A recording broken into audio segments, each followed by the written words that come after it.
Hey everybody, ready to really level up your English? Hmm. Today we're tackling something super practical.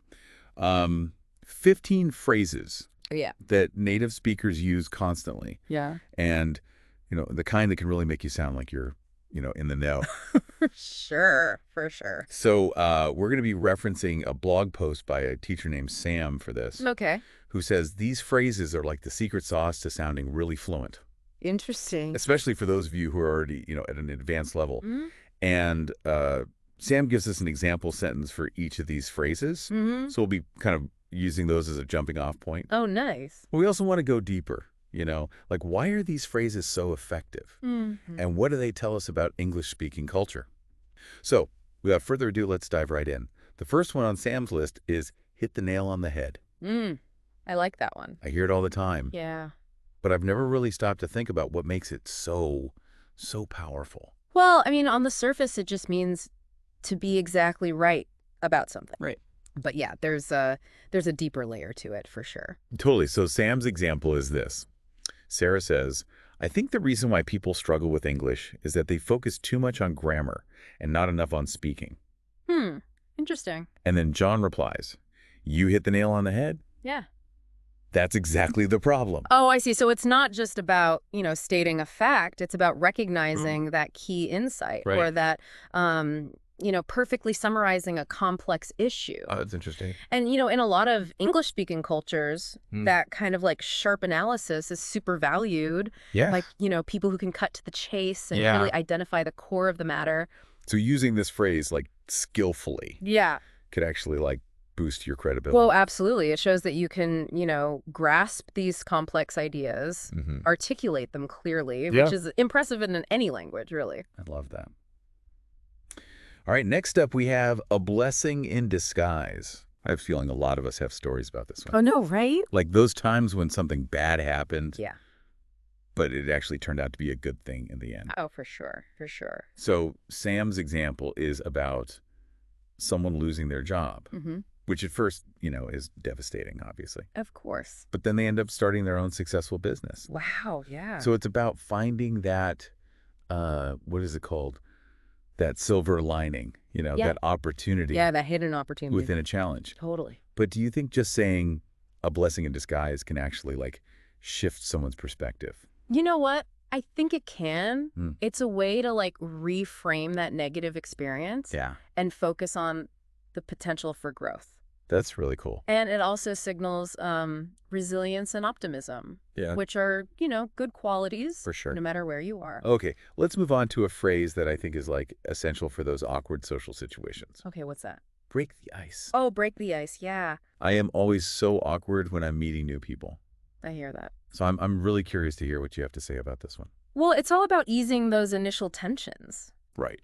And just creating a more relaxed atmosphere. Mhm. Think of it as like smoothing that transition from being all formal and stuff Yeah, to a friendly conversation. I like that. Yeah. So Sam gives the example of someone telling a funny story at the beginning of a meeting Mm-hmm. to break the ice. Oh, nice. Seems pretty straightforward, but is there like an art to doing it well?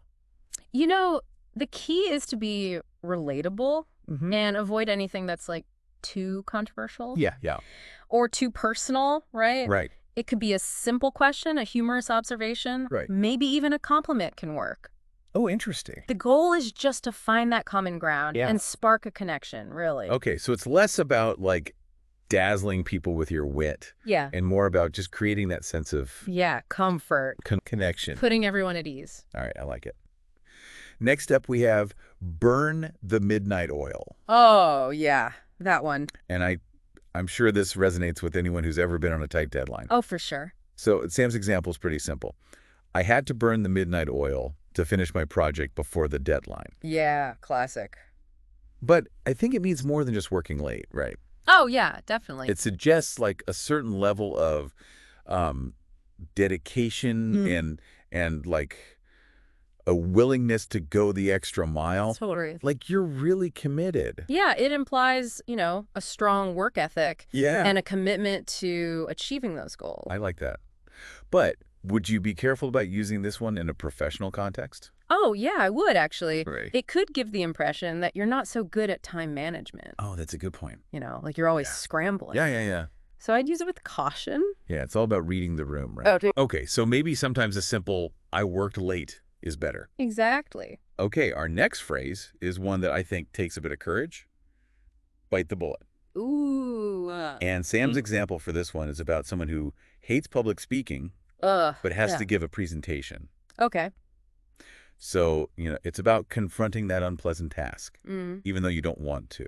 You'd rather just avoid it completely. Exactly. But sometimes you just got to do it. Right. This phrase always makes me think of like those old Westerns Oh, yeah. where they would like bite down on a bullet Oh, I see. Yeah. during surgery. To do with the pain. Yeah, I know, right? Yeah. But it kind of captures the essence of the phrase, right? It really does. Yeah. Like accepting that discomfort and just pushing through it. That grit. Yeah. Yeah. But why do we use these metaphors? That's a good question. Wouldn't it be easier to just say, I did something I didn't want to do? I think metaphors just add like a depth and color to our language. They tap into their shared experiences and they create this like visceral emotional connection. Yeah, it's interesting. Yeah, it's like So it's more impactful. way more impactful. Yeah. Because it's not just like a flat statement. Right. Okay. All right. I like it. Our next phrase is call it a day, All right. which Sam keeps pretty straightforward. We've been working for 10 hours. Let's call it a day. Yeah. Simple? I feel like it's more than just stopping work, though, right? Yeah, it's like you're saying, Yeah. okay, we put in a solid effort. Yeah. We achieved a reasonable amount. Yeah. So time to wrap things up. Yeah, I like that. But are there like social implications, Oh, for sure. right? Like, could it be considered rude Oh, definitely. to call it a day before other people? Yeah, work cultures vary so much. Right. And in some environments, leaving before your colleagues, Yeah. even if you've finished your tasks, Yeah. could be a sign of, like, disrespect. Oh, wow. Okay. Yeah. So once again, context is key. Yeah. All right. Our next phrase delves into the world of trust and relationships. Give someone the benefit of the doubt, Oh, that's a good one. which Sam's example for is, I wasn't sure if he was honest, but I decided to give him the benefit of the doubt. Right. So it's like choosing to believe someone, even when you're not totally sure. But there's risk there, right? Usually. Like you could be wrong. Yeah, you're opening yourself up Yeah. to being deceived. But it's like a mature thing to do, Yeah, for sure. to be willing to believe the best in people. Yeah, it shows a willingness to trust, to believe. But yeah, of course you got to use your judgment, right? Right, right. Can't be naive about it. And I think this is especially relevant today, Oh, yeah. Like in our world where everyone is so skeptical, Totally. it's nice to be reminded that we should be open-minded. For sure. It's a powerful tool for fostering understanding Yeah. and Yeah. building bridges. All right, next on our list is go the extra mile, I like that one. which Sam illustrates with a teacher Okay. who goes above and beyond No. to help their students. Yeah, so it's not just about doing the bare minimum. It's Right. about that extra effort Yeah. to achieve something exceptional. Yeah. And I always think of this as like people who are really passionate about their work. Mm-hmm. Totally. But how can we use this phrase, authentically? Because it seems like it could be insincere Oh, for sure. if you're not careful. Yeah, so it's got to be genuine, Yeah. and it's best to use it when you can give specific examples. Oh, okay. Like, here's how this person went above and beyond. Right, right. And here's the impact they made. So it's not just throwing around empty praise. Exactly. It's about acknowledging Yeah. the effort and the impact. Okay. Our next phrase is hit the ground running, Ooh, I like that one. which Sam uses to describe a new graduate starting a new job with lots of energy and enthusiasm. So it's like, you're ready to go. Yeah. Day one. This one always makes me think of like athletes, Oh, yeah. sprinting off the starting line. Yeah, ready to give it their all. So it's like you're prepared, you're energetic. Yeah, that proactive approach. Yeah. Do you think using this phrase could actually like make you feel more confident? I actually think it could. Yeah. Yeah, it's like setting a positive tone, Yeah. projecting an image of competence and enthusiasm. Like, Yeah. you're not afraid of the challenge. Yeah. You're eager to contribute. I like that. All right, let's talk about social trends with this next phrase. Jump on the bandwagon. Oh, yeah, everyone's doing it. So Sam's example is about someone deciding to learn English online. because it's become so popular. Yeah, it's trendy. But it's not always about following the crowd blindly, right? Oh, definitely not. Sometimes it's about recognizing a good idea Right. and wanting to be a part of something positive.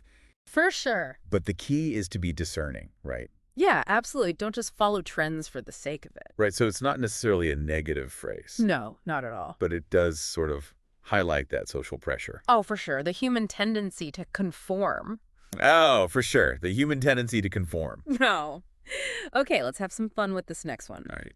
Let the cat out of the bag. Oh, I love this one. So Sam's example is someone spoiling a surprise party, Oops. which is like the worst. I know, right? But I love the imagery, like a cat escaping from a bag. Yeah, it's perfect. And it's just so unexpected. Yeah, it's playful. Yeah. Often used to lighten the mood. Right. Or add some humor. And it's such a good example of an English idiom. It is, yeah. Right. It just makes our language so much more colorful. Yeah, they add that cultural depth. Okay, let's explore defeat with this next one.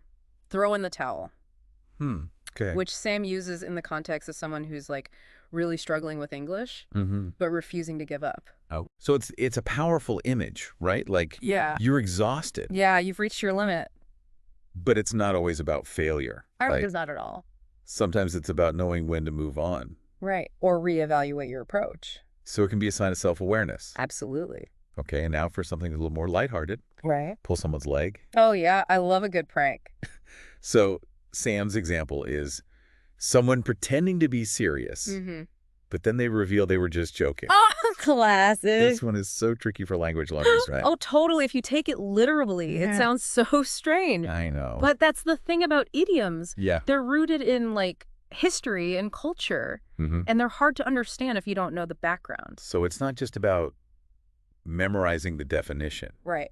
It's about, like, understanding the culture. Right. You hit the nail on the head. Uh-huh. See? It's about that cultural intuition. All right. All right. Knowing what's appropriate, what's funny, what works. Okay, our next phrase is pretty universal. Under the weather. Oh, yeah, we've all been there. And Sam just keeps it simple. I didn't go to work today because I was feeling under the weather. Straightforward. I always wonder where that phrase comes from. Me too. Under the weather. It's so weird. Yeah, it's thought to come from, like, nautical language. Oh, really? Yeah, like when sailors felt sick, they'd go below deck to rest and recover. Literally under the weather. Exactly. That's so cool. Okay, we've reached our last phrase for this part of the episode. All right, what is it? The ball is in your court. Oh, that's a good one. And Sam's example is a situation where someone has presented information. Okay. And they're waiting for the other person to take action. So it's about shifting that responsibility. Right. I always imagine a tennis match, Oh, yeah. waiting for your opponent to hit the ball back. Yeah, that anticipation. But could this phrase be seen as maybe a little aggressive? Oh, yeah, definitely, in some cultures. Right. Directness is not always appreciated. Okay, so it's important to be mindful. Totally. Always be aware of those cultural nuances. So the ball is in your court. Could be totally fine for a business meeting, but maybe not so much with, like, your friends. Exactly, right? Tool for the job. I like that. Wow, we've covered so much. I know, it's amazing. It's amazing how much depth and nuance there is to these seemingly simple phrases. And we're just getting started. I know. I think we need a little break, though, don't you? I think so. But we'll be back soon to explore even more. More examples, more variations. Exactly. Stay tuned. Welcome back, everyone. It feels like we just scratched the surface of these everyday phrases. Totally. And I'm excited to go deeper. We've talked about the meaning and the cultural context. Yeah. But I want to know, are there, like, different ways to actually use these phrases? Oh, for sure. There are tons of variations and synonyms. Yeah. Little tweaks that can add even more color to your conversations. I love that. So where do we start? Well, remember, hit the nail on the head. We talked about how it's not just about being right, but also insightful. Right, like you get bonus points for really pinpointing the most important part. Exactly. Yeah. So imagine you're in a meeting and someone suggests a solution that's like, perfect. Instead of just saying, you're right, you could say, that's spot on. Ooh, I like that. Or, you've hit the bullseye. Nice. They have that same meaning. Yeah. But A little more punch. Exactly. It's like choosing the perfect spice, you know? Yeah. Each variation has its own little flavor. Okay, what about a blessing in disguise? Are there other ways to express that, you know? Oh, yeah, tens. Every cloud has a silver lining is a classic. Oh, I love that one. It's hopeful, right? Yeah. Like even difficult times can lead to something good. Mm-hmm. And is there a more direct way to say it? You could say it's a good thing in the long run. Okay, yeah, focusing on those eventual benefits. Okay, so many options. I love it. Let's revisit break the ice. Oh, yeah, breaking the ice. I'm always so nervous, about saying the wrong thing, Oh, I totally get it. especially at work or like in a professional setting. Yeah. So do you have any advice? Well, think of it as building a bridge, you know? Okay. You're trying to find that common ground, something you can both relate to. Yeah. So maybe ask a question about the event, Mhm. or mention a shared interest, Right. or even just compliment their work. Okay, so it's more about being genuine Exactly. than trying to impress people. People can tell when you're being fake. That's true. That's true. Okay, what about burn the midnight oil? Ooh, yeah, burning the midnight oil. We talked about how it can be positive, Mm-hmm. but you got to be careful. Yeah, you don't want to sound like you're bragging. Right, or complaining. Exactly. So instead of saying, I had to burn the midnight oil to finish this report, you could say, I put in some extra hours to make sure this report was top-notch. Oh, that sounds so much better. Right. It highlights your dedication. Yeah. But you don't sound like you're struggling. And sometimes a simple, I worked late is enough. Totally, totally. Okay, how about some variations for bite the bullet?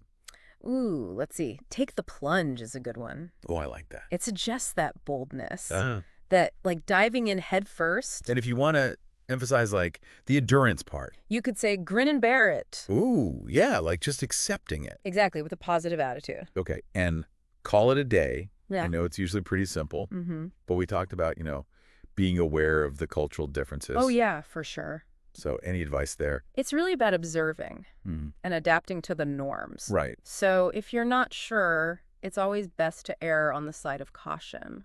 So call it a day might be fine in a more casual workplace, Right. but maybe not in a really formal one. Exactly. Okay, give someone the benefit of the doubt. Yeah. We talked about trust, but are there any softer ways to say it? You could say, I'm willing to assume the best. Oh, okay. Or, I'm going to give them the benefit of the doubt for now. Yeah, those are good. Yeah.